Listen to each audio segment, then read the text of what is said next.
Nagbabala ang Philippine National Police o PNP sa mga maaaring sumama sa ikakasang kilos protesta sa araw ng SONA 2026 sa Lunes na huyan para manggulo. Paalala ito para sa mga SONA rally organizer na ingatan ang kanilang hanay mula sa anumang posibleng karahasan.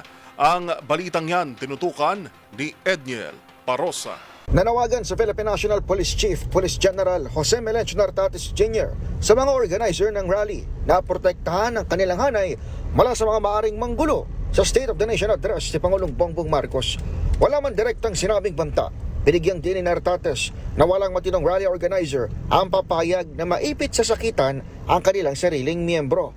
Ginawa ng Top Cop ang pahayag kasunod ng kumpirmasyon ng PNP na may 3 ng grupo ang nabigyan ng permit upang mag-program sa Commonwealth Avenue sa Hulyo 27. Hindi pa kasama rito ang iba pang mga ina-assess ng Quezon City Government, pati na rin ang pasasalamat event na Iglesia ni Cristo na maaaring dagsay ng mga galing sa labas ng Metro Manila.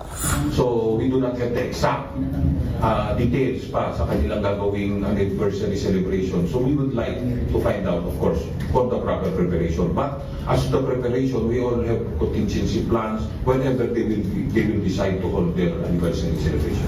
Tatapatan nito na higit sa 21,000 pulis at traffic management personnel mula sa Metropolitan Manila Development Authority.